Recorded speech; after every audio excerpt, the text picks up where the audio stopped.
Bismillah.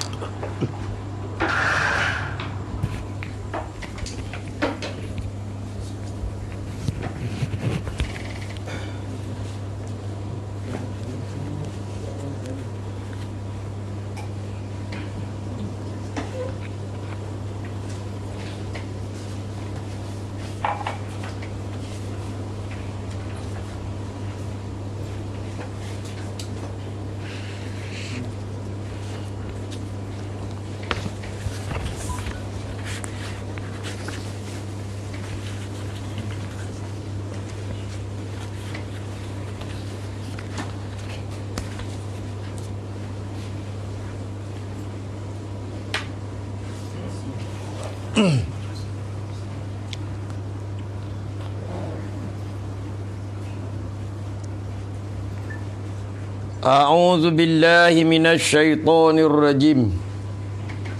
Bismillahirrahmanirrahim. Wassalatu wassalamu ala asyrafil anbiya'i wal mursalin wa ala alihi wa sahbihi ajma'in. Rabbi syrah li sadri wa yassir li amri wahlul 'uqdatam min lisani yafqahu qawli. Wala haula wala quwwata illa billahil aliyil azim. Rabbi yassir wa la tu'assir ya karim. Rabbi yassir wa la tu'assir ya karim. Rabbi yassir wa la tu'assir ya karim. Qala musannifu rahimahullahu ta'ala.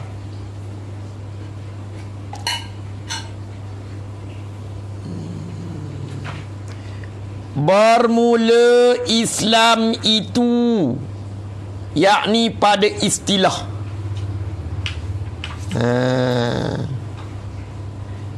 Dulu dia kata apa? Dulu dia kata masuk dalam kata agama itu 3 perkara. Jadi apabila ada 3 perkara ni, baru jadi sempurna agama seorang tu. Mana dia yang 3 perkara tu? Pertamanya Islam, yang keduanya iman, yang ketiganya ihsan. 3 perkara tu.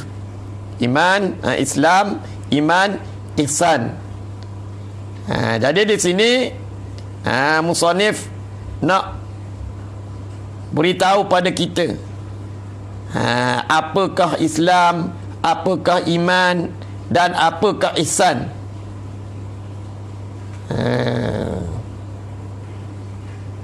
Seperti mana diambil daripada hadis yang kedua dalam matan Arba'in bagi Imam Nawawi,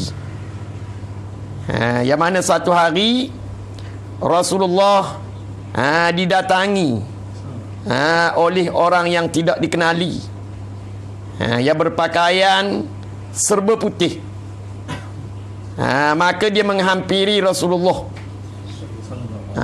Dia menghampiri Rasulullah, duduk bertindan peha dengan Rasulullah. Jadi Rasulullah pun pelik. Aku tak pernah tengok siapa dia ni. Orang ni aku tak pernah tengok. Dan tak ada bagi dia tu tanda-tanda orang musafir dak. Rambut dia pun tak ada kusut kemasai. Baju dia pun tak ada berkedut-kedut. Tak ada tanda orang musafir. Lalu dia pun tanyalah Rasulullah sallallahu alaihi wasallam. Dia tanya Rasulullah sallallahu alaihi wasallam 3 perkara. Apa dia Islam, apa dia iman, apa dia ihsan.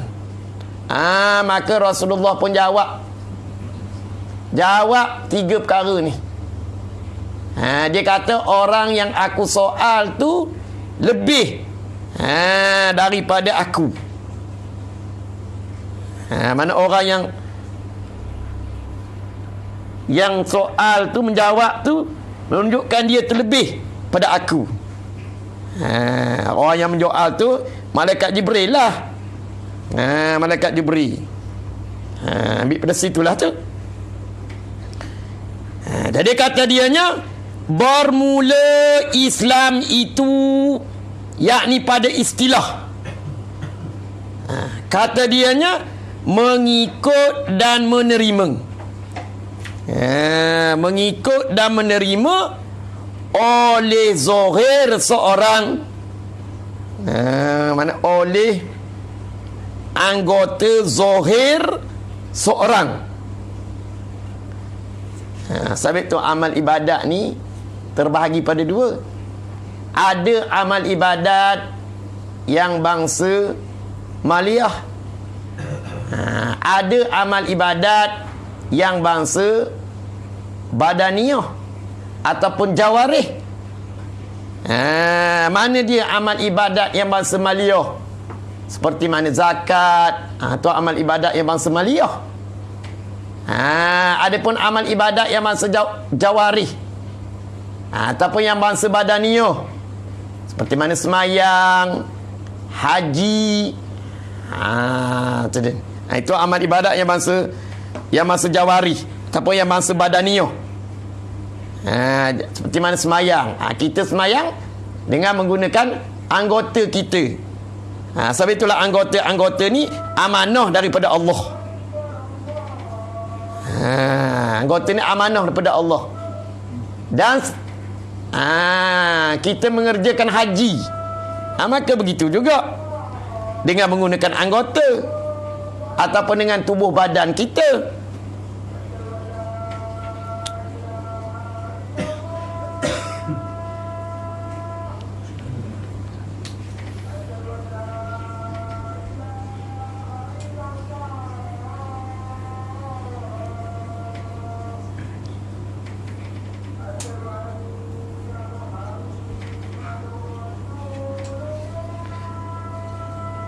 Asyhadu anna Muhammadar Rasulullah. Bukan syadu'an.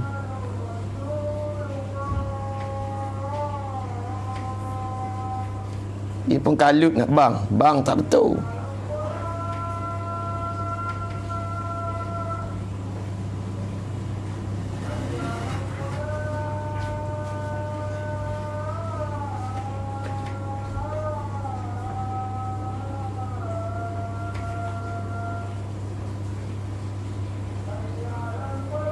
Hai dia tak dengar tu.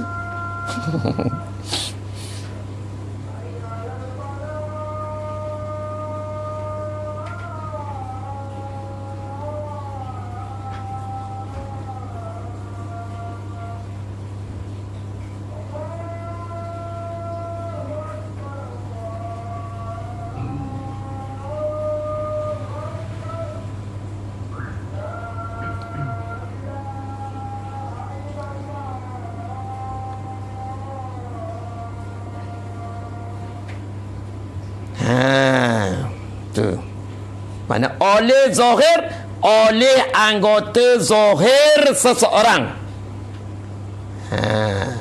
Mengikut dan menerima akan barang yang mendatangkan dengan dia barang oleh Nabi sallallahu alaihi wasallam. Mana-mana barang yang didatangkan oleh Nabi sallallahu alaihi wasallam, dia ikut dan dia terima. Sekira-kira anggota zahir dia tu buat. Bayan daripada barang yang tu, orang panggil min lil bayaniyah.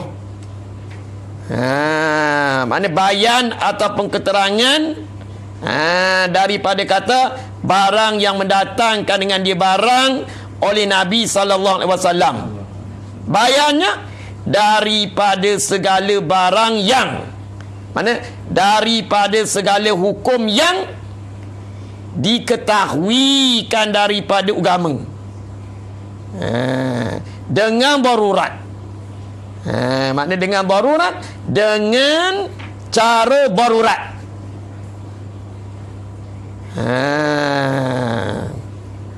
Artinya darurat. dengan ketiadaan fikir dan bicara. Tak ada kena nanti, tak ada nanti kena fikir, tak ada nanti kena bercara. Kira-kira kita dapat tahu kata pekerjaan tu pekerjaan agama dengan mudah. Tak ada nanti nak kena telik, tidak kata nak kena bercara, nak kena tanya dulu, nak pergi mengaji. Tak. Mudah ya kita tahu. Ini pekerjaan agama ni. Jadi kalau kita pada masa tu mukallaf, maka kena buatlah. Buat. Lagu mana? Anggota kita lah yang buat. Anggota kita tu yang kena buat. Mana dia? Seperti 2 kalimah syahadah. Tu, seperti 2 kalimah syahadah. Itu misal bagi barang yang diketahuikan daripada agama dengan cara mudah. Seperti 2 kalimah syahadah. Jadi tidak kata nak kena fikir, tidak kata nak kena bercara, maka kita tahu. Maka kita tahu dengan mudah bahawasanya kalau orang kafir dia nak masuk Islam, maka dia kena mengucap. Orang kafir kalau dia nak masuk Islam, dia kena mengucap. Apabila selesai daripada dia mengucap 2 kalimah syahadah tu, maka Islam lah dia. Lagu mana pula bagi orang yang sudah Islam, dengan Islam ibu bapa dia, dengan Islam datuk nenek dia, maka tak payah lagi dia kena mengucap. Bahkan apabila dia lahir daripada perut ibu dia, maka Islam lah dia. Islam dia. Dengan secara automatiknya dia Islam, disebabkan mak bapak dia, datuk nenek dia Islam. Itu dia. Dan sembahyang apa pada kata 2 kalimah syahadah. Begitu juga semayang.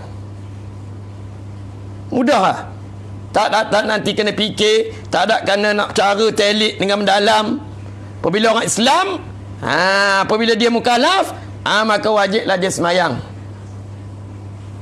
Selagi mana ada akal, walau dengan apa jalan sekalipun, selagi mana ada akal, maka wajib dia tu tadi kena semayang.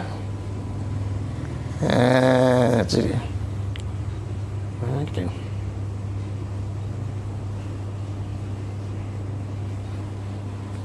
Habis itu nah. Dan dikendaki dengan mengikut dan menerima itu, yakni pada ta'rif Islam. Dan dikendaki dengan mengikut dan menerima itu, yakni pada ta'rif Islam.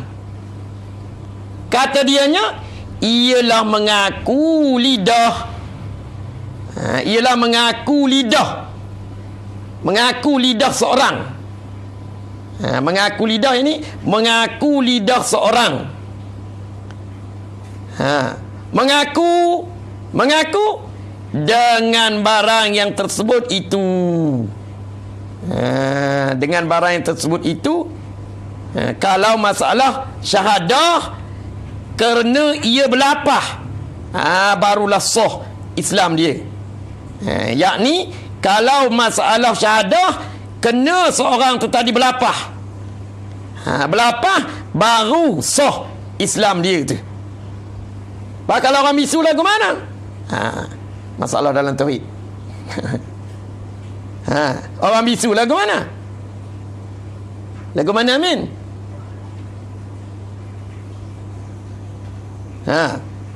Kalau masalah syahadah kena dia tu berlapah, baru sah Islam dia. Asyhadu an la ilaha illallah wa asyhadu anna Muhammadar Rasulullah. Tak apalah. Dia boleh berlapar tak Ayub? Boleh tak berlapar? Boleh, moga dia tak bisu. Kalau dia bisu,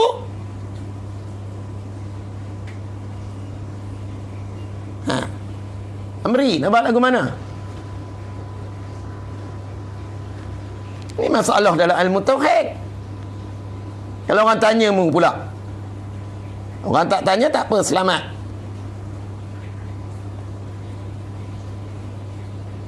Mengingat dalam tauhid tak ada masalah. Lagu mana Haji Romlan? Kalau masalah syahadah, kena ia berlapah baru sah Islam. Apa kalau orang bisu? Banyak orang bisu.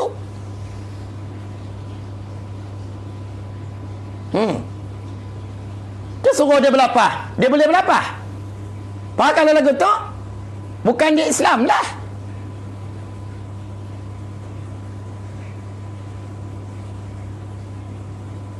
Lagu mana Amin?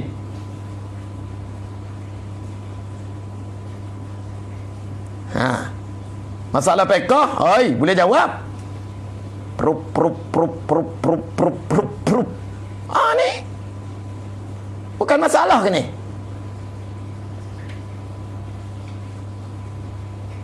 Ini bukan masalah. Mudahnya, wallahu a'lam bissawab. Selamat 2/3 agamamu. Jangan mereka. Jangan mereka ni. Jawab wallahu a'lam bissawab, maka selamat 2/3 agamamu. Saidina Ali, orang tanya dia, dekat 100 soalan, ada dia jawab? Satu, kedua ke? Itu dia jawab. Tapi bukan dia tak tahu, oleh kerana tawadhu.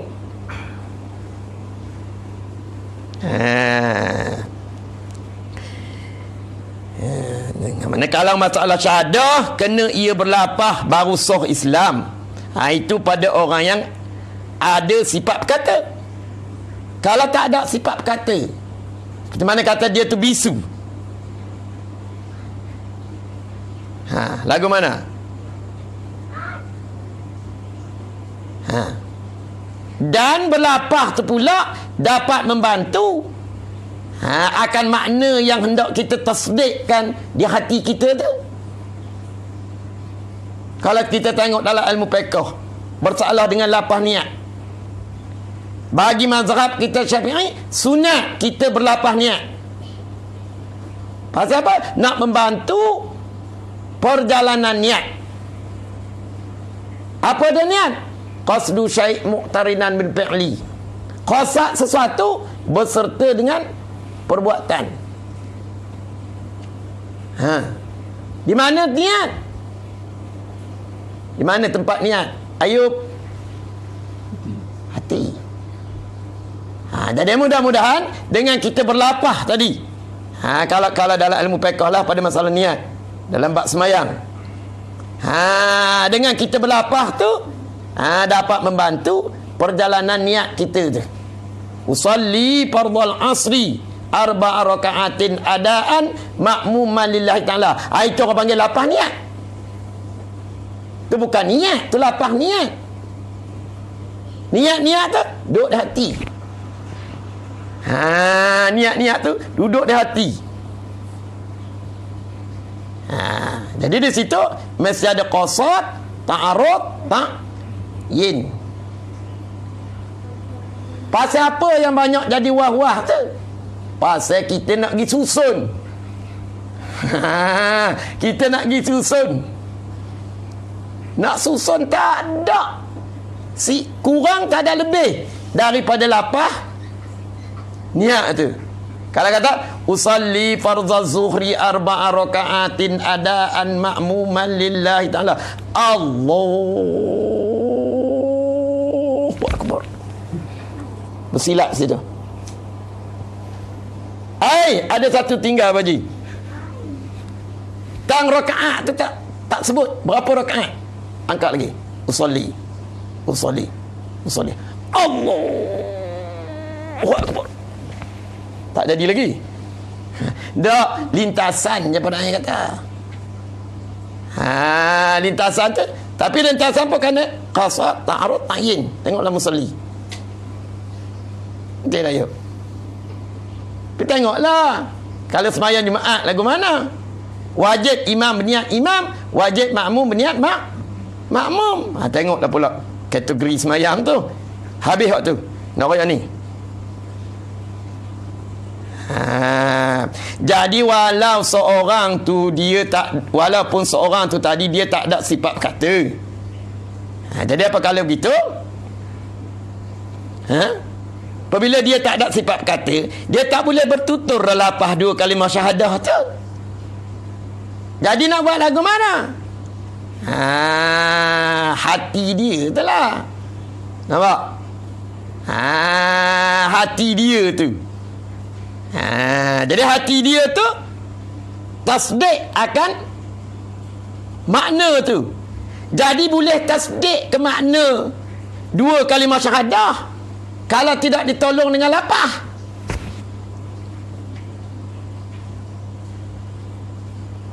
Keliru ni.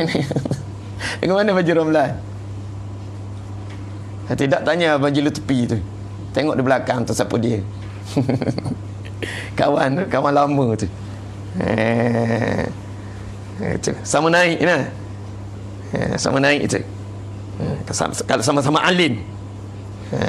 Sama-sama alim tu payah. Kalau sama-sama jahil tak apa. Gitu. 2 kalimah syahadah.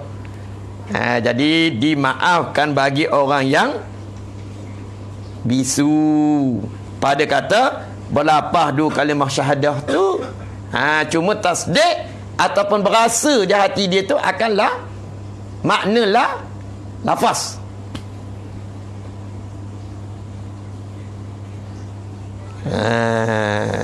Hak kata kena berlapah baru sah Islam tu bagi orang yang ada sifat sifat kata. Kalau bagi orang yang tak ada sifat kata, maka dimaafkan walaupun dia tidak berlapah.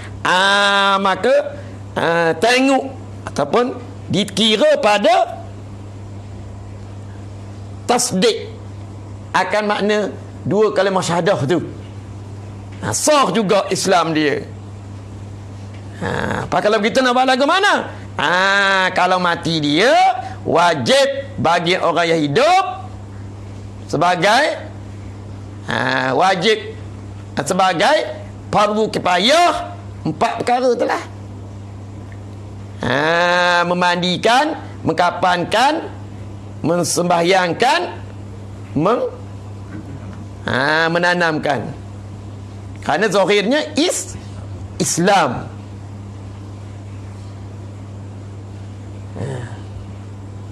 InsyaAllah lah. Itu dia nah. Itu kata dengan barang yang tersebut tu. Dan tiada menolakkan dia. Dan tiada menolakkan dia. Kan dia barang yang tersebut tu. Mana dia tak ada engkar. Mana tiada menolakkan dia, tiada mengengkarkan dia, kan dia barang yang tersebut tu oleh seorang. Kita kata semayang, dia tak ada engkar. Dengan hukum wajib semayang tu. Nampak? Mana dia tak ada menolak, mana dan tiada menolakkan dia, kan dia barang tu, dan tiada mengengkarkan dia, kan dia barang tu oleh seorang. Dengan kita kata semayang, hukum semayang ni wajib. Maka mukallaf tadi dia tak ada menolak akan hukum kewajipan semayang ataupun fardu semayang yang Allah Ta'ala perwajibkan ke atas dia menerusi firman Tuhan, wa aqimus salah. Cuma dia tak semayang, tak ada seluar. Apa dan? Tak ada seluar. Ada seluar pun seluar koyok. Kalau dia pakai kat Terbukalah aurat. Lepas tu kita ambil atas jalan ikhtiyar. Kata Allah tu wajib saman dulu. Kalau kita pakai kain pun kita pakai seluar panjang. Wajib saman. Wajib saman, tunggu je seberan. Pakai seluar panjang. Sejam hari. Kita ambil atas jalan ikhtiyar. Kerana takut terbuka aurat ni. Bukan nanti penelikan orang daripada kiri, kanan, depan, belakang ke bawah ni. Kalau baju bukan bolehnya kancing. Pasal takut kita rokok, bukan nanti orang nampak, kita nampak. Pusat. Batal lah yuk. Mana tahu orang duduk di bawah. Pada zaman dulu kan, lantai rumah kita buluh. Jarang. Orang berimpun bawah rumah. Lagu mana? Kalau kita tak pakai seluar. Kain. Boleh nampak tak yuk? Terbuka tak aurat? Batal tak? Batal tak? Tak berani nak jawab. Orang isap rokok pun tak berani nak kata rokok haram.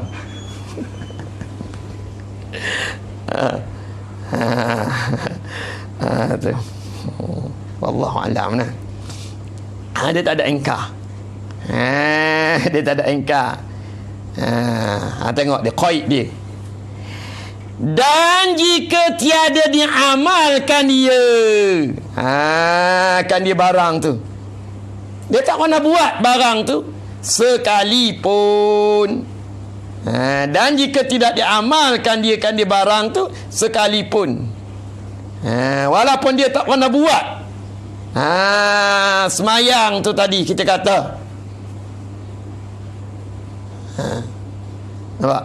Dan jika tiada diamalkan, jika tidak pernah buat barang yang tu sekalipun. Mana bandingan? Mana misal dia? Seperti meninggal ia akan semayang. Seperti meninggal ia seorang tu akan semayang. Dan umpamanya semayang selama-lama, yakni seumur hidupnya.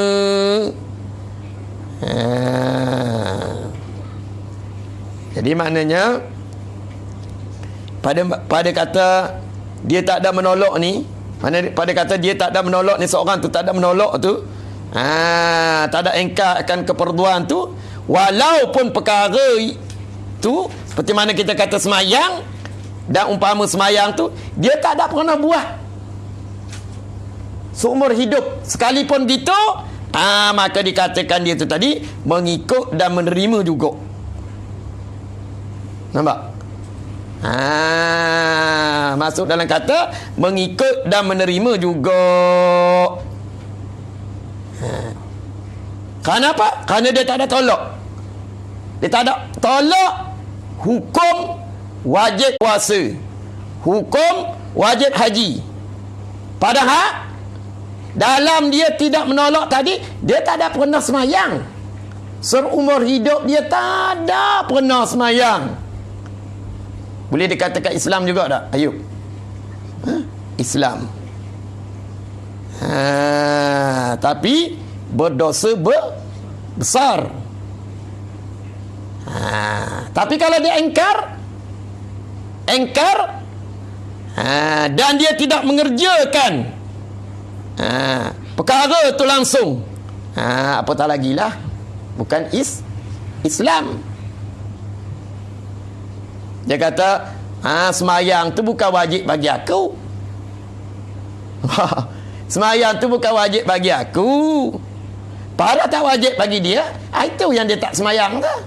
Daripada dia mukallaf hingga sampai dia mati.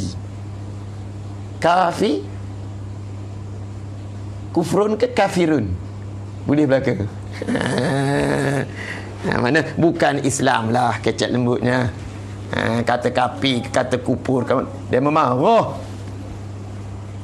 Dia tak ya, itu bukan Islam lah. Dalam mengengkar akan hukum kewajipan tu, lepas tu Ditambahi pula mu tidak mengerjakan semayang tadi umpama. Nampak tak? Nampak tak tu? Nampak tak? Amin? Nampak Amin? Orang apa tak nampak? Orang apa? Orang buta. Kita tidak buta. InsyaAllah Tuhan kurniakan kecerdasan dan kepandaian pada kita. Syukur alhamdulillah. Qala musannifu rahimahullah ta'ala, dan bermula segala rukun Islam itu dan bermula segala rukun Islam itu. Apa rukun? Rukun-rukun asal mana? Penjuru. Tu rukun-rukun tu asal makna penjuru. Kalau orang Perak panggil bucu. Duk di bucu, tu bucu, tu bucu, tu bucu, tu bucu. Ruknun. Kekal. Ada rukun Yamani. Nampak tak? Tu rukun-rukun. Penjuru lah. Penjuru. Tapi dikenaki dengan rukun di sini segala perkara-perkara yang besar bagi Islam. Tu panggil rukun tu. Mana segala perkara-perkara yang besar bagi Islam itu. Tapi kita kata rukun ni segala juzuk Islam itu. Kata dianya ialah 5 perkara. Rukun Islam 5 perkara, marilah kita mengerjakannya.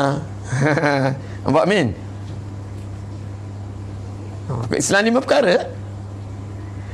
Yakni apabila rosak satu daripada 5 tu, maka binasalah Islam kita.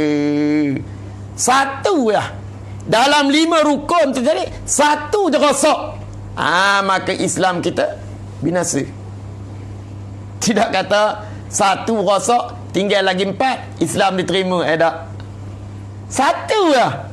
Dalam 5 rukun tu tadi rosak, maka lagu mana? Rosaklah Islam. Mana lagu mana kita kata dengan bahawasanya dia engkar satu saja rukun Islam daripada 5 rukun tu tadi, maka rosaklah Islam dia. Ni jaga. Jaga ni. Sabit tu kata Allahyarham tu guru saya, Tuan Guru Haji Abu Bakar Bongo. Dia kata hamba ni, dia kata berpuluh-puluh tahun. Mula daripada hamba duduk ngaji di pondok lagi, Pak Teh Homa izin suruh mengajar, suruh muzakarah di kawasan Baling dan Sek. Maka hamba pun berdongkik-dongkik lah, kata orang Perak. Berdongkik-dongkik slow. Dah ada mendok jugalah, ke mana buat juga. Jadi pada penilaian hambanya, banyak dia kata hak tu penduduk-penduduk di kawasan Baling dan Sek lah. Tempat lain tak tahulah. Banyak di antaranya hanya reti menyebut akan rukun Islam dan rukun iman, tapi cara nak beramal dengan rukun iman dan rukun Islam tak reti. Kita anggap mudah. Mudah.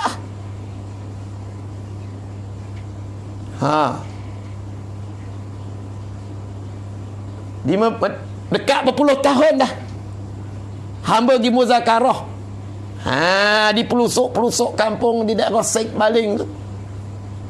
Tapi pada telekan hamba yang jahil ni, kata dianya, orang tua-tua di kampung hanya pandai membilang dan menyebut bilangan rukun iman dan rukun Islam, tapi cara nak beramal dengan rukun iman, rukun Islam tu tak tahu. Jangan anggap mudah.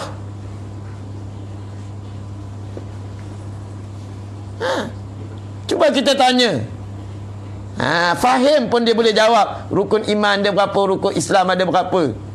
Moga ayah dia baba. Anak baba juga. Dia boleh jawab.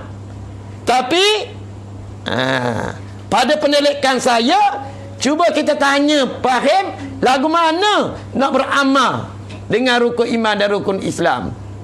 Tu saya kata dia, ayah dia pun kali tak reti. Payah. Moga kita ke manusia ke ada lebih ada kurang. Gitulah kita manusia. Lagu mana Ayub?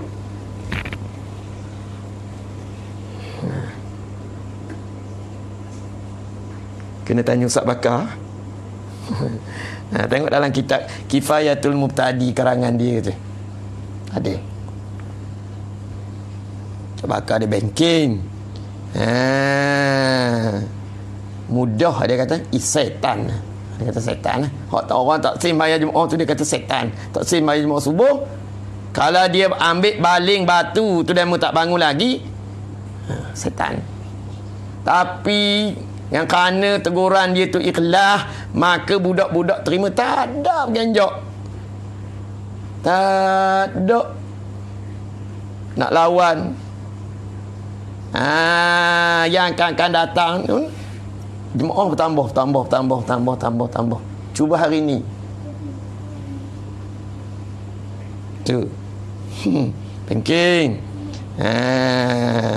Tu.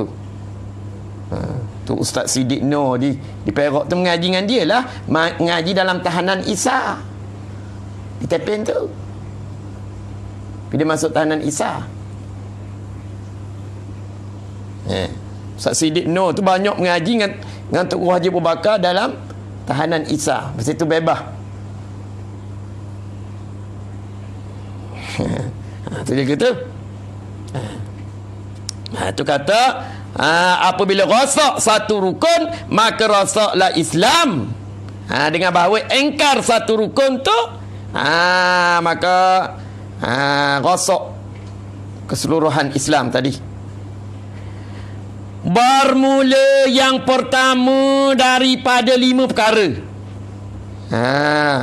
Bermula yang pertama daripada 5 perkara tu kata dianya bersaksi. Betul situ.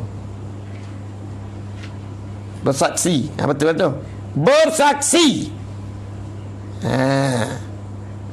Betul itu bersaksi dah. Ialah bersaksi. Bersaksi bahawa tiada Tuhan. Bersaksi bahawa tiada Tuhan yang disembah dengan sebenar, melainkan ada Tuhan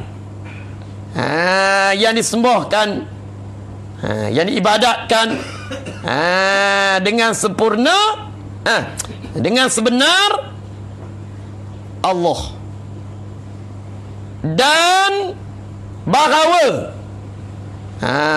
Muhammad itu pesuruh Allah, yakni mengucap 2 kalimah syahadah. Mudahnya kita kata rukun Islam yang pertama ialah mengucap 2 kalimah syahadah. Mana dia lapahnya? Asyhadu an la ilaha illallah wa asyhadu anna Muhammadar Rasulullah. Mana aku bersaksi tiada Tuhan yang aku sembah dengan sebenar-benar melainkan Allah. Dan aku bersaksi juga bahawasanya Nabi Muhammad itu ialah salah seorang daripada utusan Allah. Tu panggil mengucap 2 kalimah syahadah. Jadi mengucap 2 kalimah syahadah ni seperti dalam tasyahud awal. Tu dia nak. Mengucap 2 kalimah syahadah ni di dalam tasyahud awal lah. Adapun yang Islam dengan keturunan, Adapun yang Islam dengan keturunan dan dengan mengikut yang lain, maka tiada wajib atasnya berkata la ilaha illallah Muhammadur Rasulullah tu, melainkan dalam semayang.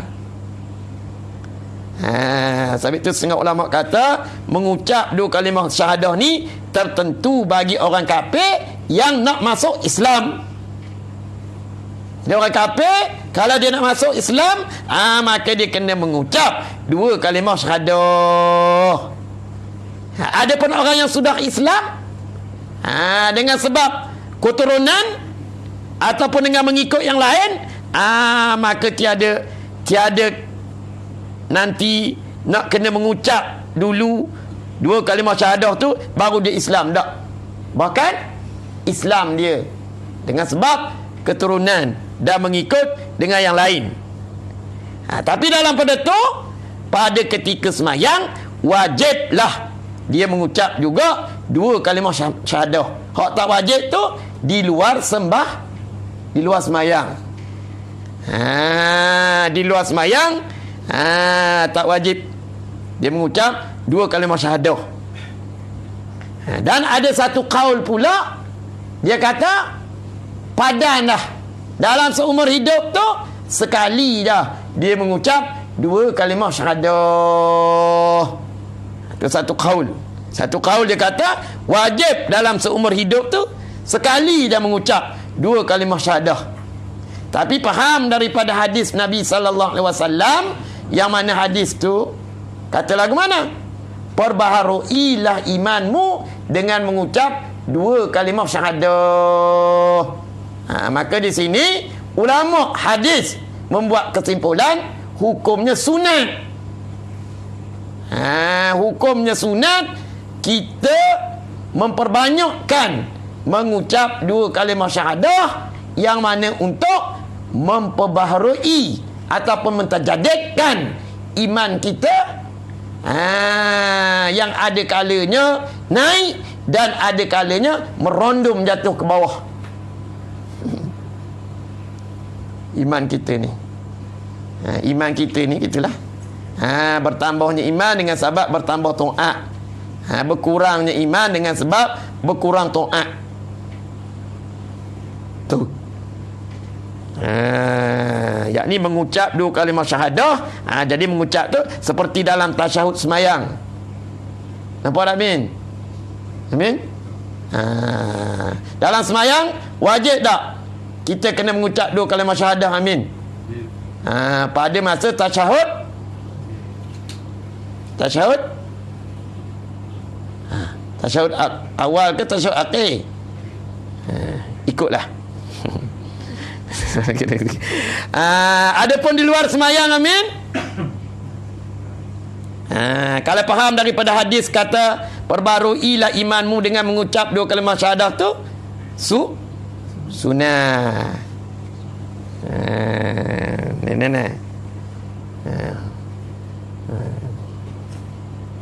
Betul, dah ada beritahu sini nah.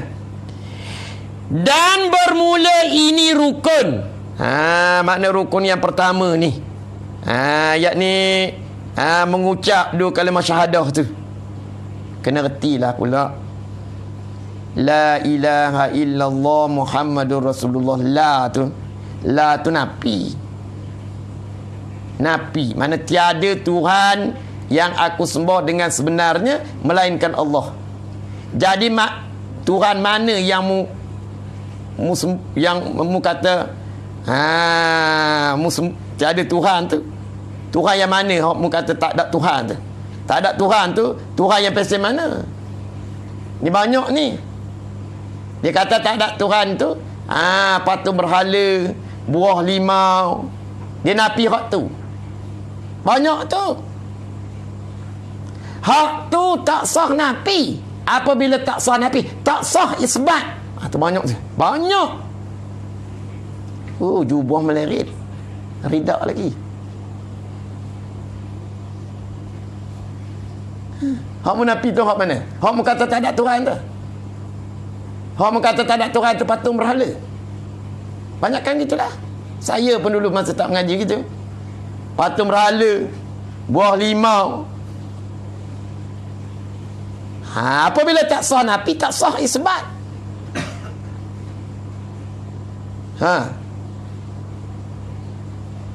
Mana dia Tuhan yang munafi tu? Hak tu tak payah kita nak nafi. Patung berhala buah lima tak payah nak nafi. Memang ianya bukan Tuhan dah. Faham tak? Nak nafi apa? Kalau kata yang munafi, orang kata bukan Tuhan tu, patung berhala buah limau dan sebagainya, maka itu tak sah nafi. Kerana itu bukan Tuhan di awal lagi. Tak nanti mau nak nafi. Memang itu bukan Tuhan. Ni banyak ni. Nafi apa ya? Ketuhanan yang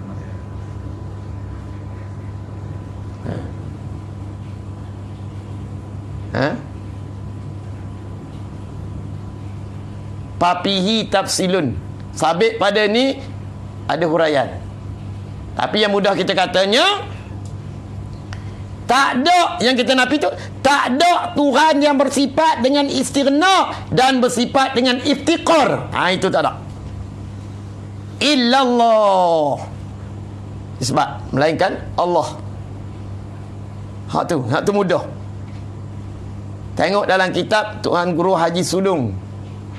Ada tu. Tapi kitab tu Guru Haji ada juga. Kitab Tafrahul Ihsan. Pada membahaskan beberapa masalah. Ada dia royak tu. Hak tu. Hak tu yang kita nafi. Mana yang kita nafi tu, tak ada Tuhan yang bersifat dengan istighna dan bersifat dengan iftiqar illallah. Melainkan Allah. Hak tu tak ada. Mana tak ada selain daripada Allah ni satu Tuhan yang bersifat dengan sifat istighna dan bersifat dengan sifat iftiqar illallah, melainkan Allah. Maka Allah Ta'ala sajalah yang bersifat dengan istighna dan bersifat dengan iftiqar. Maka itulah Tuhan. Nampak? Biji Ramadan. Jangan silap nafi dengan silap isbat ni. Melelung kat dia. Tu. Nampak mudah ni. Nampak mudah. Tapi rasa payah sangat pada saya lah. Dan bermula ini rukun. Rukun yang pertama ni, yakni mengucap dua kalimah syahadah ni, kata dianya ialah tertentu dengan orang kafir. Ialah tertentu dengan orang kafir. Orang kafir mana? Yang menghendaki masuk agama Islam. Jadi orang kafir, mana-mana orang kafir yang menghendaki masuk Islam, maka dia terlebih dahulu kena mengucap dua kalimah syahadah. Apabila selesai daripada mengucap, maka Islamlah dia. Tak kalau begitu, kena buatlah apa yang disuruh, kena tinggallah apa yang dilarang oleh Allah Subhanahu Wa Taala. Itu dia kata tadi. Adapun yang Islam, adapun yang Islam dah dengan keturunan, waktu tak wajib, bahkan sunat. Berkata wajib juga, tapi dalam sembahyang. Itulah cara beramalnya. Bermula yang kedua daripada 5 perkara. Rukun Islam tu, kata dianya ialah mendirikan sembahyang yang 5. Mana dia dalil? Wa aqimus salah, dirikan oleh kamu akan sembahyang. Pahala lagu mana? Kalau seorang tu sembahyang duduk ataupun sembahyang dengan cara berbaring.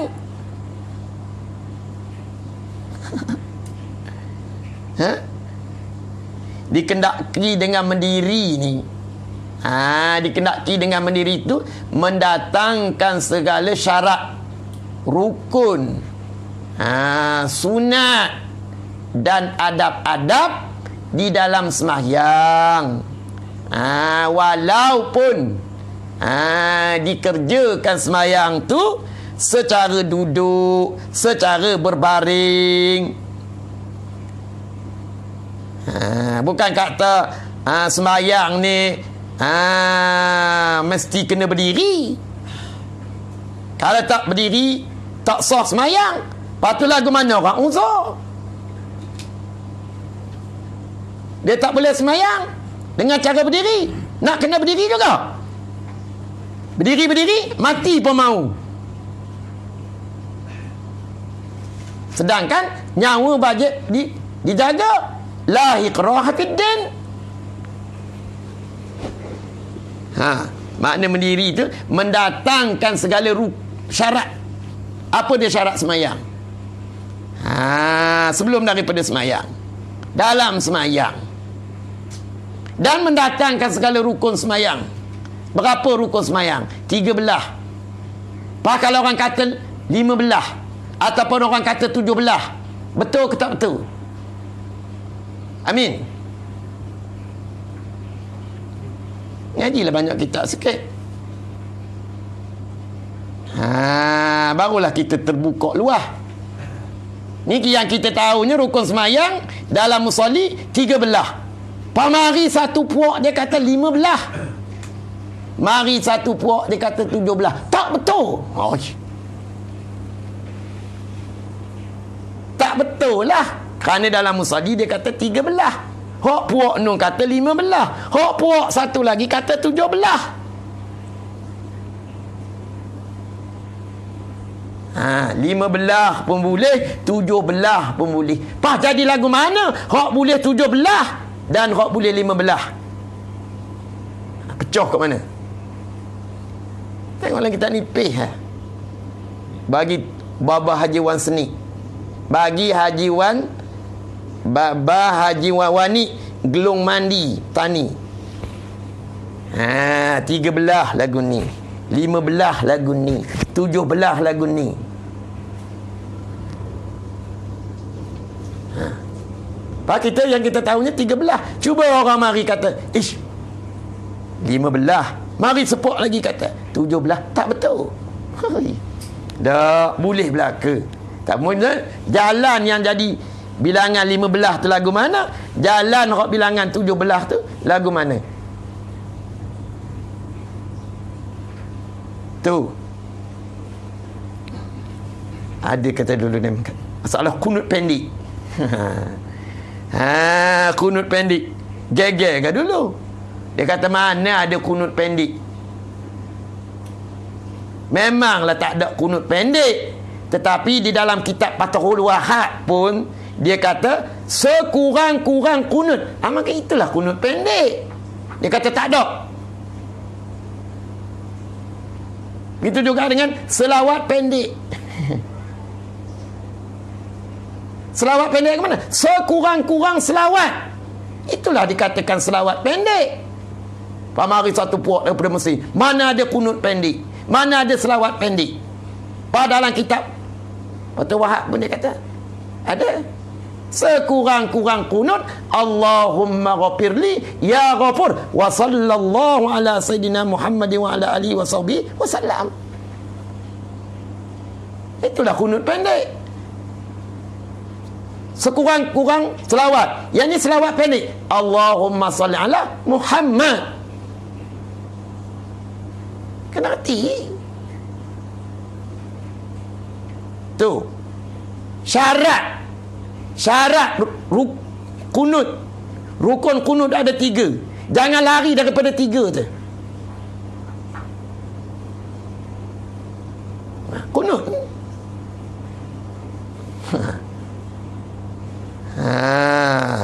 Tu. Itu kena reti tu. Yang mana masalah petikai kunut pendek. Mana ada kunut pendek? Tak ada kunut pendek. Apa sekurang-kurang kunut? Allahumma ghafirli ya ghafur Dia kena wa sallallahu ala sayyidina Muhammadin wa ala alihi washabihi wasallam walhamdulillah. Sebab tu kata pedang sunat hukumnya pada ketika kita sembahyang jemaah, kita dalam membaca qunut bersama-sama dengan imam pada kata selawat. Ni. Imam baca Allahumma hdina fi man hadait, amin, wa afina fi man afait, amin, wa tawallana fi man tawallait, amin, wa barik lana fi ma a'tait, amin, kata makmum, wa qina bi rahmatika syarra ma qadait. Pada kata fa innaka taqdi wa la yudha alai itu disunatkan imam dan makmum bersama-sama membaca, jangan diam mulut. Tapi kebanyakan hari ni pakai diam. Fa innaka taqdi wa la yudha alait wa innahu la yazillu man walait wa la ya'izzu man adait tabarakta rabbana wa ta'ala falakal hamdu ala ma qadait. Itu disunatkan hukumnya imam beserta makmum melafazkan tadi. Patut? Fa innaka taqdi wa la yudha alait wa sallallahu ala sayyidina Muhammadin wa ala alihi washabihi wasallam. Apa tak? Patut? Wa nastaghfiruka wa natubu ilaik. Itu imam. Tak itu?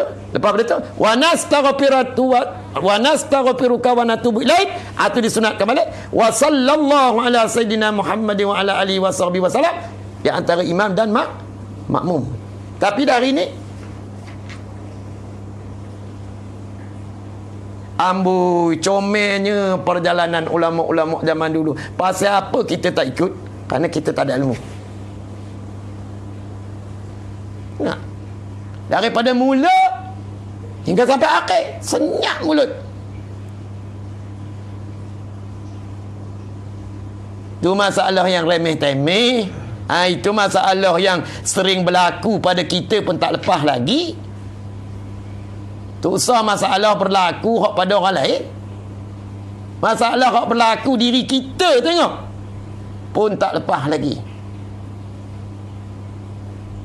Lagu mana?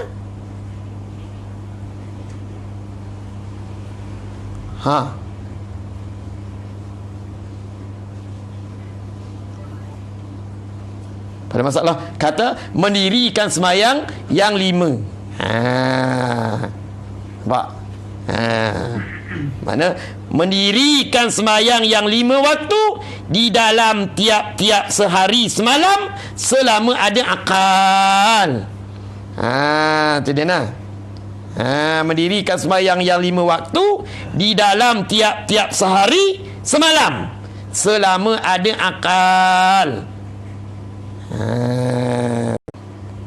Dengan mendatangkan segala itulah segala rukun, maka segala syarat rukun sunat dan adab-adab semayang tu dibahas dalam kitab Musalli. Kita tengoklah, ngajilah Musalli tu. Manakala kita mengaji kitab-kitab karangan ulama-ulama dulu ni ada berkat. Nampak Amin? Ya ada berkat. Ni jundullah, tentera-tentera Allah. Kita tak tahu nak mengaji. Ngaji kitab jenis ni ada keberkatan. Tapi dah hari ni dengan sebab kita semuanya nak mudah. Nampak tak? Nampak baca Ramadan? Nak mudah belaka. Tengok dalam Musalli adalah mendirikan sembahyang yang 5 waktu di dalam tiap-tiap sehari semalam selama ada akal. Tu. Bila dipardukan sembahyang? Bila Ayub? Pada malam? Nampak? Mula-mulanya sebanyak berapa rakaat? Amri 50 rakaat sehari semalam. Kalau fardu takdir masih kekal lah bilangannya 50 rakaat, tak tahulah.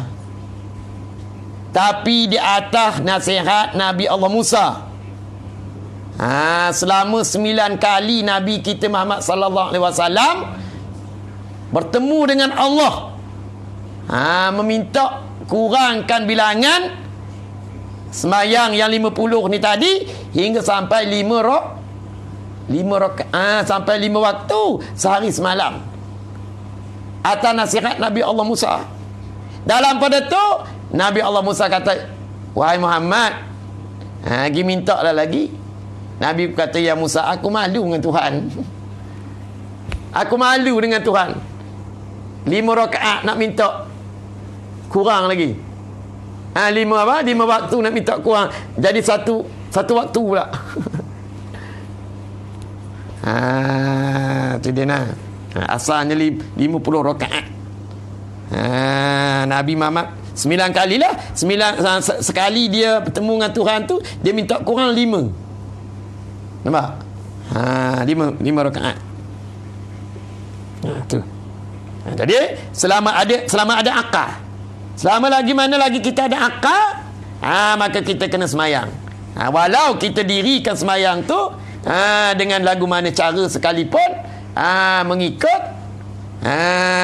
kemampuan kita.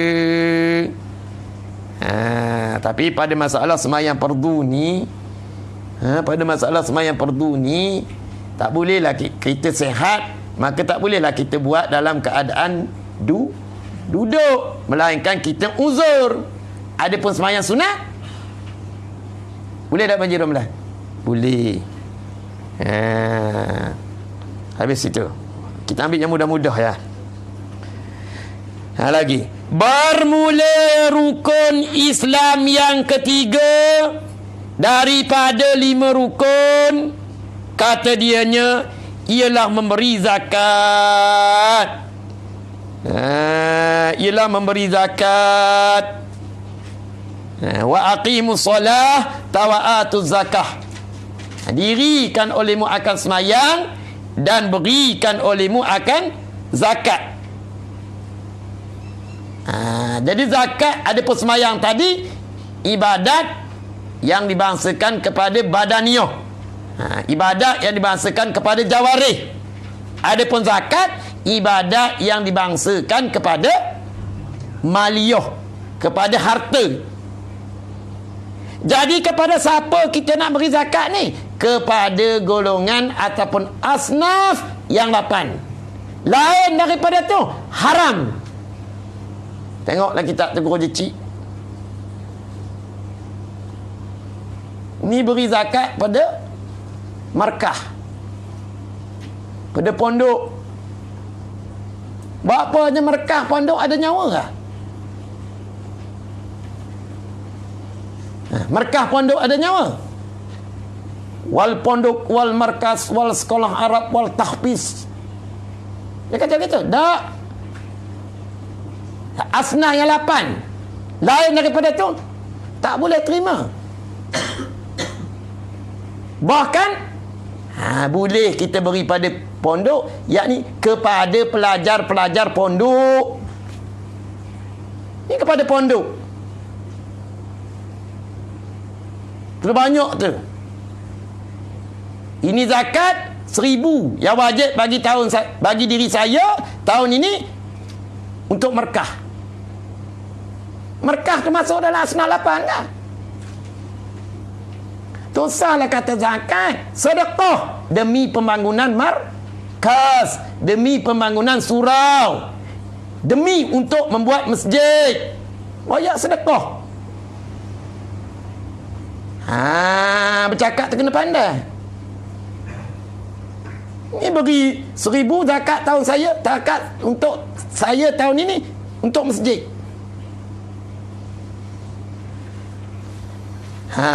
Ataupun begini, kalau nak beri pondok boleh. Ni Tok Guru zakat sebanyak 2,000. Yang wajib bagi saya pada tahun ini. Saya wakil kepada Tok Guru, suruh beda.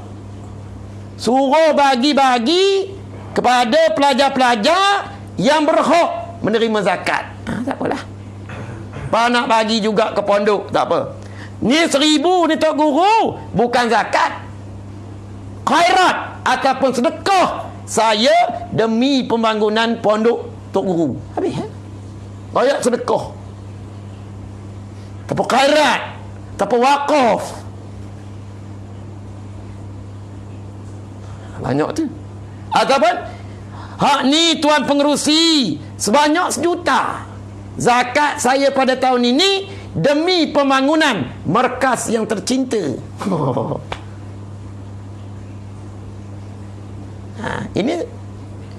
Ini zakat saya 1 juta ni Teguh. Zakat untuk markah. Pengurusi markah seronok. Dia tak ngaji. Islam ngaji. Tu banyak tu. Bunyi keras tu. Tapi betul tak Min? Bunyi keras. Betul lah. Apa dia sampai jadi macam itu punya jahil? Tak gugah perlu lah belajar dalam tak? Dia 8 je. Seperti mana yang terkandung dalam Al-Quran. Jadi memberi zakat kepada 8 golongan, 8 asnaf. Itu dia nah. Jadi kalau kita sembahyang saja zakat tak beri, maka tak sempurna lagi. Tapi kalau kita beri zakat, sembahyang dak, zakat kita tak diterima. Kerana sembahyang ni ialah tiang agama. Mana terhenti amal ibadat yang lain yang kita kerjakan pada pihak diterima oleh Allah, terhenti di atas sembahyang 5 waktu. Tapi kalau sembahyang saja tak beri zakat, berdosa pula. Tengok dalam kitab-kitab fiqh lah. Sama ada zakat fitrah ataupun zakat yang lain daripada tu. Adapun zakat fitrah ni wajib. Zakat yang lain pada zakat fitrah ni tengoklah pula. Haul dia, nasab dia, dan sebagainya. Tu dia nak. Jaga tu. Jangan beri zakat kepada orang-orang yang terkeluar daripada asnaf yang 8 ni. Jaga ni. Macam guru pondok, macam mana kita kata nak, guru sekolah pelajar pondok ni dia ada dua jalan dia boleh terima zakat. Fi sabilillah dengan ibnu sabi. Walau mak bapak dia kaya, tapi dia kayap. dia dapat dua jalan tu. Untung jadi pelajar pondok. Lepas tu jadi pelajar pondok. Daripada mula kan sampai mati boleh zakat. Itu mana? Mana zakat ni asal maknanya bersih. Makna bersih. Mana kita membersihkan harta kita daripada kekotoran yang bangsa maknawi. Mana daki. Mana zakat-zakat ni maknanya apabila kita mengeluarkan zakat, kita membersihkan harta kita daripada daki-daki. Tu. Dan dengan berzakatlah membawa kepada harta benda kita jadi subur. Bandingannya kita kata pokok pisang, nak beri buah pisang tu besar, maka anak-anak mengelilingi pokok pisang yang asalnya kita tanam tu, maka kita kena ubah. Nampak? Tu begitu juga ulama membuat banding. Bandingannya kita kata buah cempedak. Buah cempedak berketuyup penuh di pokok. Jadi dengan sebab banyak buah cempedak tu, maka buah cempedak tu dia tak besar. Cuba kita buang setengah cempedak. Bagi tinggal di satu-satu pohon tu 2-3 biji. Dia buah dia akan besar. Begitu juga harta kita tu. Kita buang hak orang tu, maka hak yang tinggal pada kita tu akan berkat, bertambah. Asal maknanya namim tu mana subur, bertambah. Jadi kata Teguh Raja Cik, kita nak kalau kita kata zakat duit, kita zakat wang simpanan, mesti kita keluarkan zakat tu wang yang kita simpan je. Jangan kita keluarkan wang yang lain daripada wang yang kita simpan. Itu Teguh Raja Cik. Keras hukuman dia. Teguh Raja Hashim Pasir Tumbuh tak setuju. Aku tahu dah cik tu, dia kata. Sama-sama dia Tok Guru. Keras. Tapi ada tempatnya mudah. Begitu. Ada tempatnya pendapat Teguh Haji Cik ni mudah. Kalau masalah fitrah. Waktu dia serupa pula dengan Teguh Haji Hashim. Dia mesti berah. Dia tak mau pitih. Kita pitih ni taklid kepada Imam Hanafi ke Hambali? Hanafi ya. Hanafi kena boleh Hanafi dengan wang. Adapun kita Imam Syafi'i mesti dengan zakat fitrah, mesti dengan berah. Jadi boleh juga kita taklid kepada Imam Hanafi dengan duit kerana beberapa masalah. Lebih-lebih lagi pula di akhir zaman ni berah. Dia tidak boleh tahan lama. Kita tengok berah sebulan berbubuk dah. Bukan berah zaman dulu. Apa pasalnya? Kerana lah ni orang tak tuai padi dengan ketam. Kalau tuai padi dengan ketam, maka hak tak masuk kita tak tuai lagi. Kita tuai hak masuk, barulah tak ada jadi bubuk. Lah ni pakai mesin. Jadi dalam pokok padi tu bukan semuanya masak. Ada hak muda. Maka pakai mesin, tuai sekali. Itu yang menyebabkan kesnya berah kita sekarang ni berbubuk. Maka dengan sebab tu boleh kita taklid kepada Imam Hanafi. Dan pada masalah sukar dari segi keselamatan, ataupun Tok Amil yang ditugaskan mengutip zakat fitrah tu sukar. Saya Amil, saya tahu nak dulu bukan ada kenderaan, nak pergi sewa kereta pula, nak pergi bawa berah ke pejabat agama ni ke dulu. Dan orang kampung masa itu memang dia buat berah, memang dia buat padi. Jadi dengan sebab itulah Majlis Agama Islam, ahli fatwa Majlis Agama Islam yang diketahui, dia ketuai oleh Datuk Mufti Mufti Malik, dan dipengerusikan oleh Allahyarham Tuan Guru Haji Mat Saman, beserta dengan Tuan Guru Haji Osman Itang Qorib, Tuan Guru Haji Abdullah Sani, meluluskan dengan beberapa sebab rakyat-rakyat di negeri Perak mengeluarkan zakat fitrah dengan duit. Nampak Pak Haji? Pak Teh tak jadi lagi ahli fatwa masa tu. Orang tak tahu lagi Pondok Keruh. Masa tu Pondok Keruh ni masyhur dalam tahun 80-an.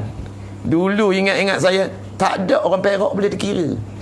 Orang belah Ipoh tak ada, orang belah Kuala Kangsar tak ada. Orang balik baling ni. Nampak Min? Orang makan serai pun tak ada. Semenjak Pak Tim jadi ahli Majlis Agama Islam Petua, baru dah orang Ipoh berderu. Dulu tak ada. Orang dekat-dekat tu lah. Tak ada masyhur. Walaupun Pak Tim dia dapat menguasai kitab-kitab besar, dia tak ada nak masyhur. Lepas tu mati Allahyarham Tuan Guru Haji Osman Itang Qorib, yang mana Allahyarham Tuan Guru Haji Mat Saman mencalon ke Pak Teh selaku anak murid dia. Barulah naik Pak Teh. Pak Teh naik-naik majlis agama kain peparah lutut orang ulu. Duk mu. Tak mbuh ku kata orang kau paling. Barulah jadi masyhur. Pak Teh ni dia pandai. Dia naik ke pejabat tu. Bukan dia naik saja dah. Dia bawa pucuk paku, dia bawa ulam tu, bawa ulam ni, beri orang pejabat. Orang pejabat suka. Kalau tukul lain orang malu. Ngapa Teh? Assalamualaikum Pak Teh. Ni Pak Teh bagi. Pak Teh bawa pucuk paku banyak. Ambil. Dia kita. Dia tak peduli Pak Teh ni. Tawabuk dia. Asalkan dia boleh bersedekah, apa pun dia beri. Jantung pisang. Budak pondok lah sebelum Pak Teh mesyuarat. Budak pondok lah kutip pucuk paku, kutip apa, penuh muat dalam kereta. Tawabuk. Mana nak cari? Tok Haji Mat Saman kata apa? Kalau begitu tak larat lah kita. Nak pergi bawa semua. Tok Haji Mat Saman, kita dam laka lah tu. Kita ingat pernah sekali ikut Pak Teh pergi mesyuarat. Tok Haji Mat Saman ada. Allah, hai Pak Teh tak larat lagu tu Pak Teh. Tok Haji Mat Saman, tu tawaduk. Tu nak kata zakat. Qala musannifu rahimahullahu ta'ala. Dan bermula yang keempat daripada 5 rukun Islam, kata dianya puasa bulan Ramadan. Puasa bulan Ramadan. Dhabit situ.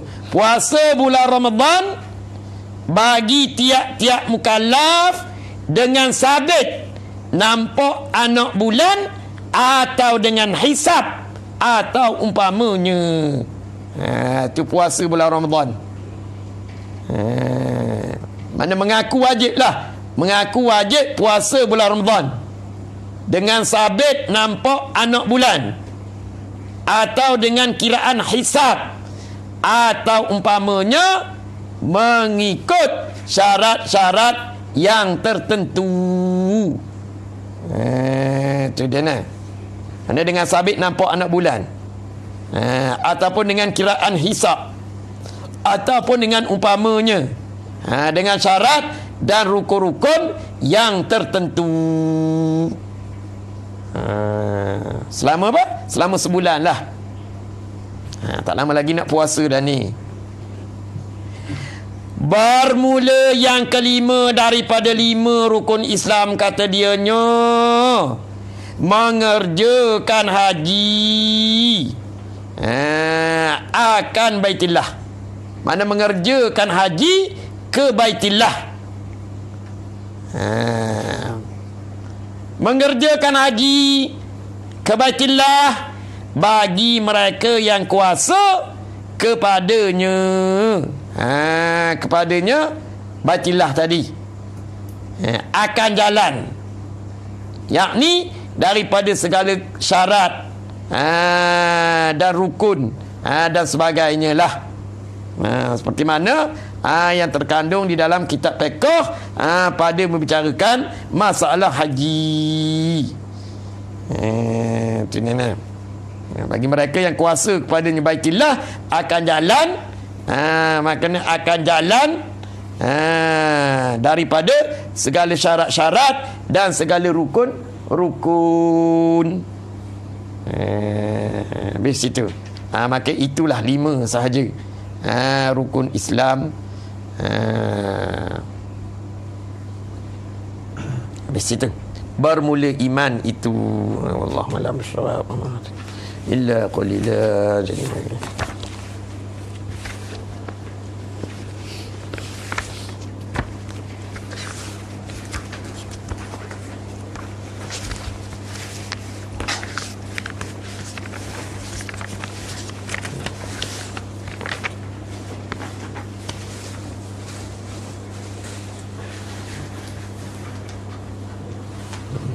Qala musannifu rahimahullah.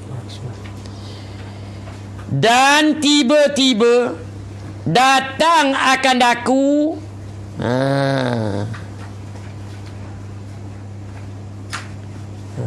kena ki dengan daku ni ibu Nabi kita Muhammad sallallahu alaihi wasallam lah.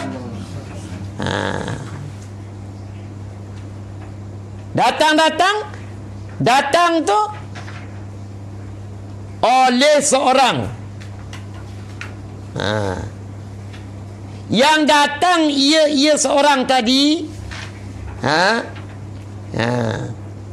di dalam tidurku. Kata Saidina apa? Sayyidatina Aminah. Padahal aku antara lena dan jaga. Padahalnya kata ibu Nabi, aku dah antara lena dan tidur. Lena dan jaga. Mana sedarlah. Mana sedar lagi.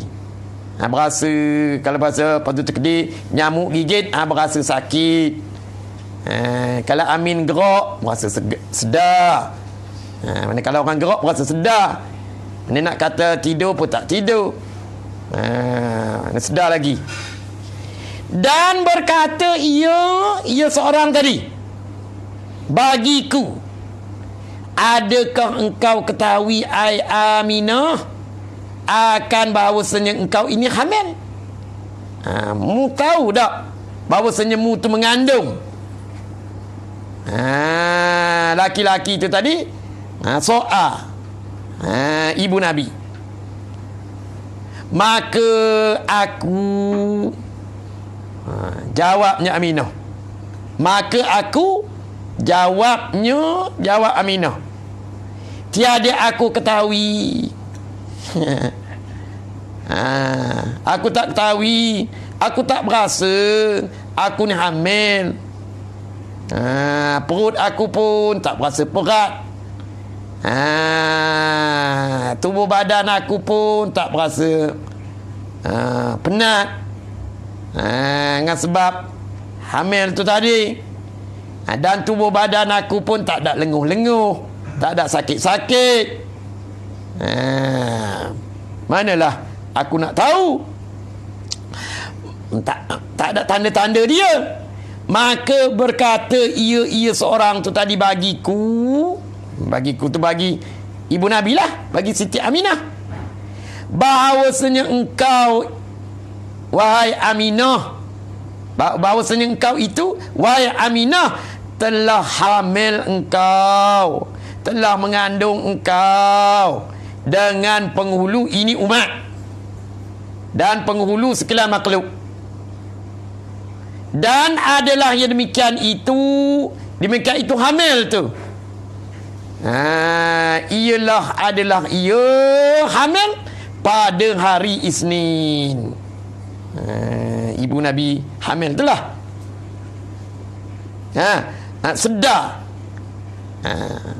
Hamil tu lah. Ibu Nabi hamil tu pada Isnin. Begitu. Maka berkata Sayyidatina Aminah, telah yakinlah aku dengan hamilku dengan khabar itu. Mana dengan khabar itu? Dengan khabar seorang, dengan khabar seorang tadi. Pada antara lena dan jaga aku tu. Dan dengan terangkat haid daripada aku. Makna sebab yang kedua yang membawa kepada Siti Aminah bertambah yakin dengan keadaan dia tu mengandung, haid dia tu tadi terangkat. Lagu mana terangkat haid daripada aku? Amin. Siti Aminah sedar dengan terangkat haid daripada dia. Lagu mana?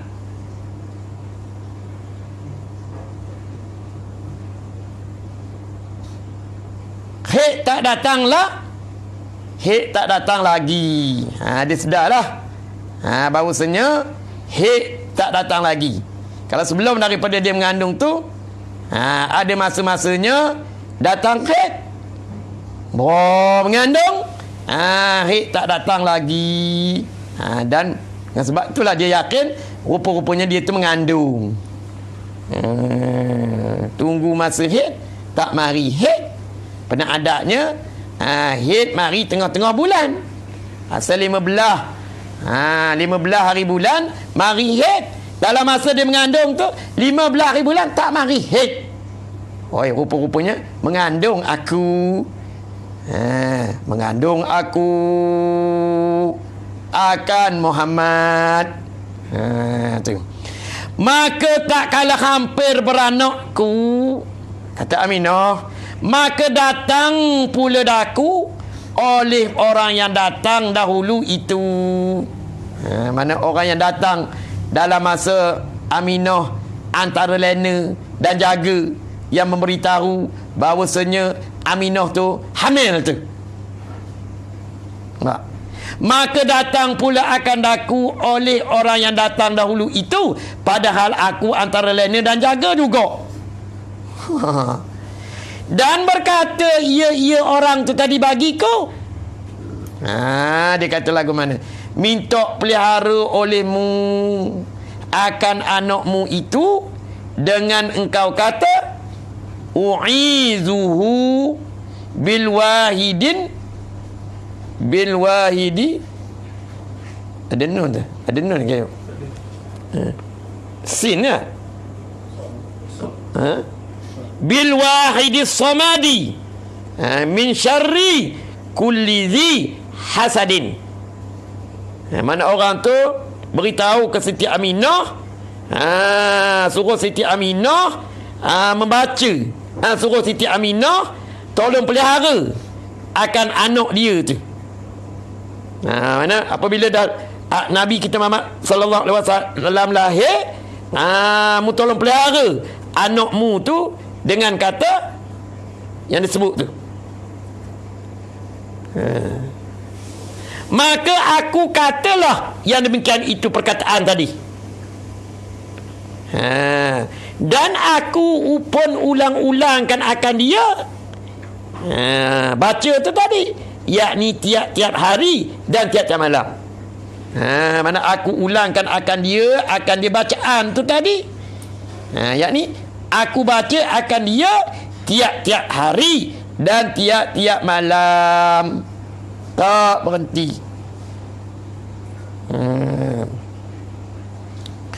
Maka orang yang datang itu intaha.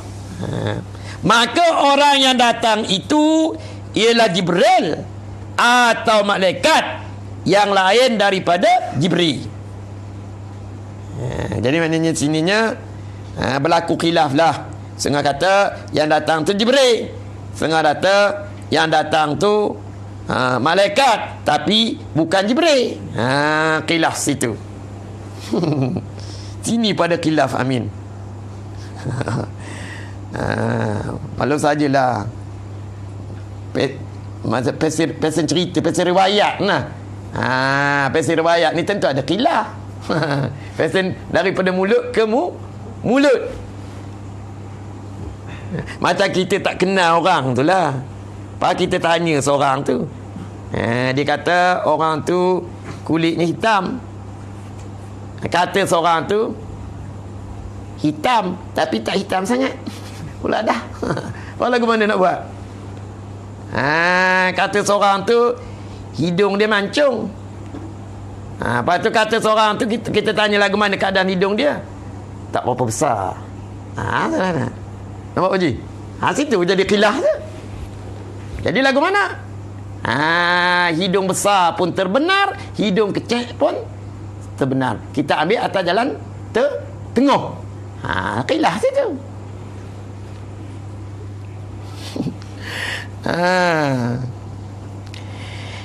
Dan setengah daripada barang yang memberi yakin Sayyidatina Aminah dengan hamilnya Amri, Sayyidatina Aminah, iaitu beberapa qadam, iaitu beberapa khabar, iaitu beberapa khabar manam, beberapa khabar yang diperolehi daripada mimpi. Mana dalam mimpi dapat khabar. Yang lain pula beberapa khabar mimpi yang lain pula berlaku tu tadi, berlaku beberapa khabar yang didapati dalam mimpi yang lain pula tu pada tiap-tiap bulan. Maknanya ibu Nabi ni dalam masa dia mengandung mimpi semua. Mimpi apa? Perihal anak dia yang dia kandungkan tu. Mimpi kan perihal ataupun mimpi berkenaan dengan perkara-perkara bersabit dengan anak yang dia kandung tu. Min ibtidaiyah. Mulai daripada segala bulan hamilnya Aminah.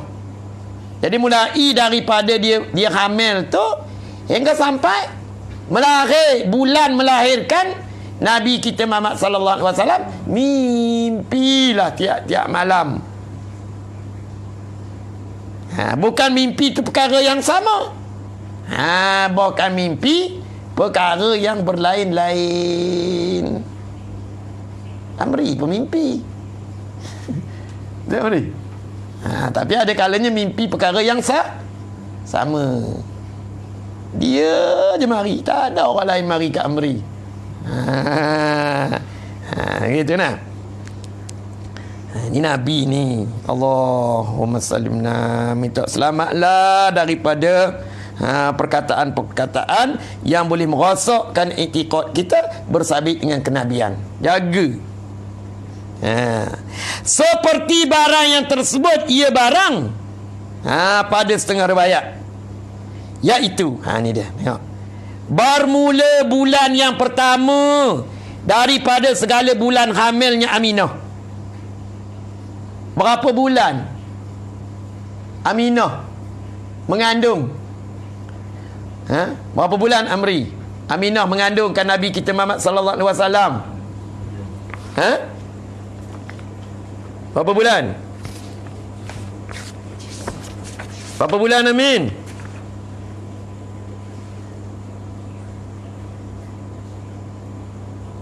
Amin. Bunting Aminah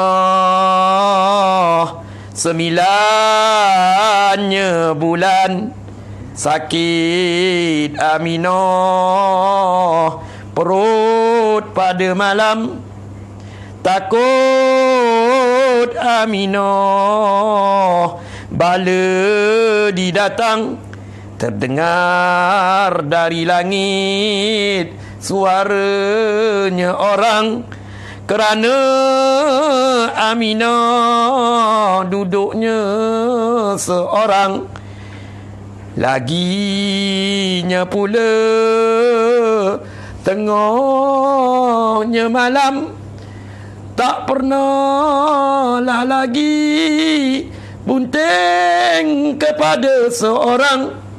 Sebabnya itu Aminah sangat bimbang, terlihat Aminah banyak laki-laki padanya hawa memegang akan dia, memegang akan kendi, eloknya kendi tidak terperi. Nak ayat katanya buntingnya Aminah tu selama 9 bulan. Mana Aminah mengandungkan Nabi kita tu selama 9 bulan. Pada dalil bunting Aminah 9 bulan, sakit Aminah perut pada malam. Dalil situ 9 bulan lah. Jadi daripada bulan yang pertama Aminah mengandungkan Nabi kita Muhammad sallallahu alaihi wasallam tu sampai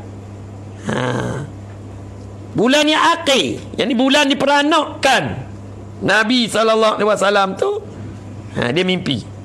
Iaitu bermula bulan yang pertama daripada segala bulan hamilnya Aminah. Dan iaitu bulan hamilnya Aminah tu bulan Rajab. Dia kata Rajab ni nama satu sungai yang berada di dalam surga. Rajaba ismul azila yang sorif. Rajab kalau orang Kelantan bulan Rajab, kita bulan Rajab. Bulan Rajab itulah lah bulan Rajab. Mana Rajab ni nama bagi satu sungai di dalam surga, yakni dikatakan Nahrul Rajab. Mulai daripada bulan Rajab, iaitu datang akan Sayyidatina Aminah tu di dalam tidurnya Aminah oleh Nabi Adam alaihissalam. Makna pada mula yang pertama Aminah mengandung, yakni dalam bulan Rajab. Dalam tidur Aminah tu didatangi oleh Nabi Adam alaihissalam. Dan pada bulan yang kedua daripadanya mengandung, datangkan dia Aminah dalam tidurnya Aminah oleh Nabi Idris alaihissalam. Dan pada bulan yang ketiga daripadanya Aminah mengandung tu, datang akan Aminah di dalam tidurnya Aminah oleh Nabi Nuh alaihissalam.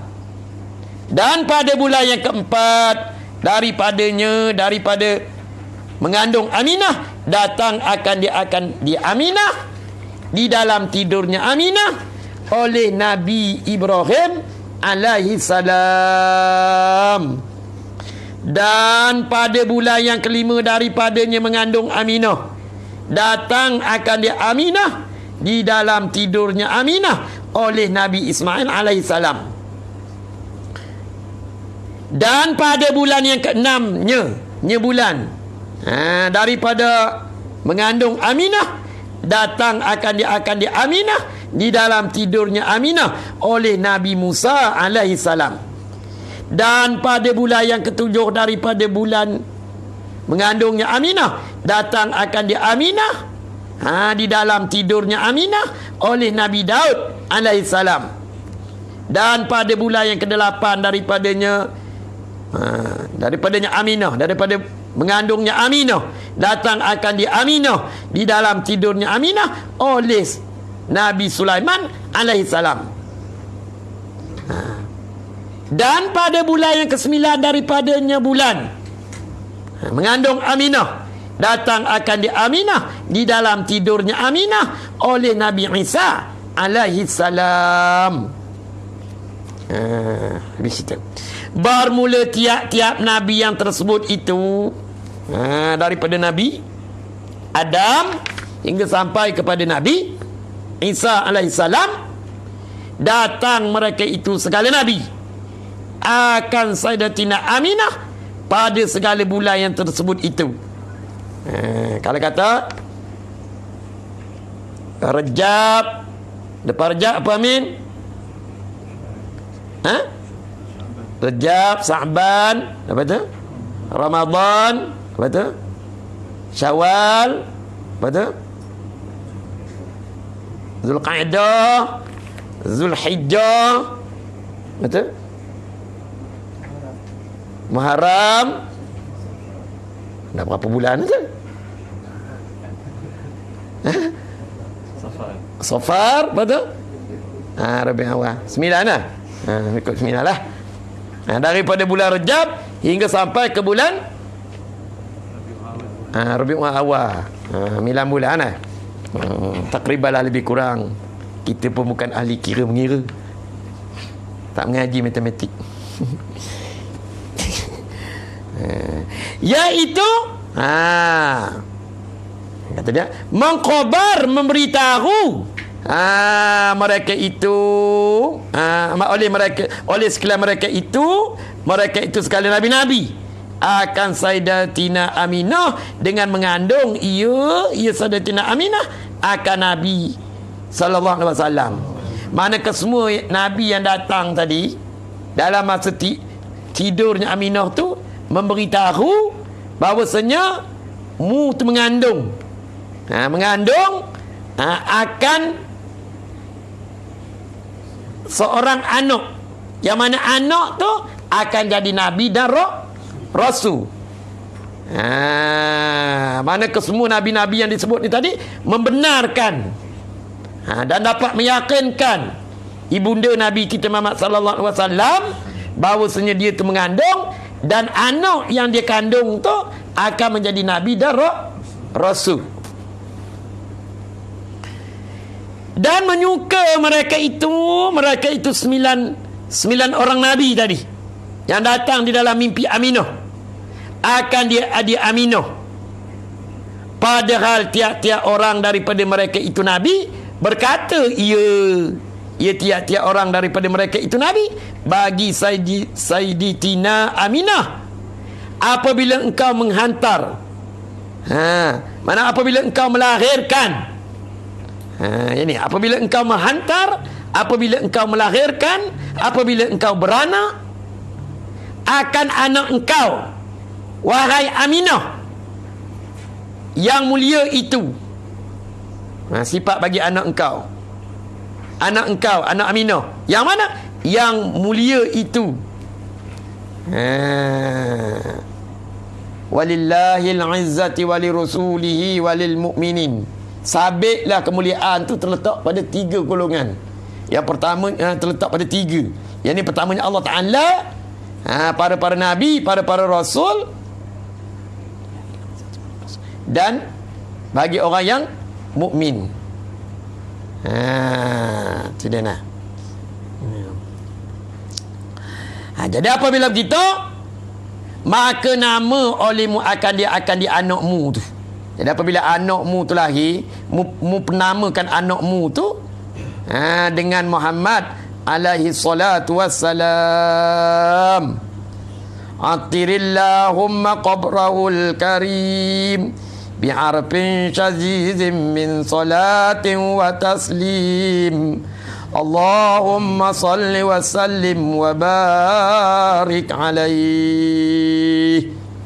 Wallahu a'lam. أعوذ بالله من الشيطان الرجيم. بسم الله الرحمن الرحيم، والصلاة والسلام على أشرف الأنبياء والمرسلين وعلى آله وصحبه أجمعين. اللهم إنا نسألك إيمانا دائما، ونسألك قلبا خاشعا، ونسألك علما نافعا، ونسألك يقينا صدقا، ونسألك عملا صالحا، ونسألك دينا قيما، ونسألك العفو والعافية، ونسألك تمام العافية، ونسألك الشكر على العافية، ونسألك غنى عن الناس.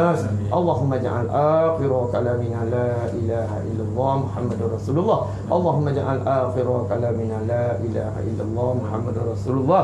اللهم اجعل آخر كلامنا لا إله إلا الله محمد رسول الله. ربنا آتنا من لدنك رحمة وهيئ لنا من أمرنا رشدا. اللهم اغفر لأمة محمد صلى الله عليه وسلم. اللهم اغفر لأمة محمد وارحمهم مسلمين عامة. اللهم اغفر لأمة محمد صلى الله عليه وسلم. ربنا آتنا في الدنيا حسنة وفي الآخرة حسنة وقنا عذاب النار، وقنا عذاب النار، وقنا عذاب النار. وصلى الله على سيدنا محمد وعلى آله وصحبه وسلم، والحمد لله. الله ربي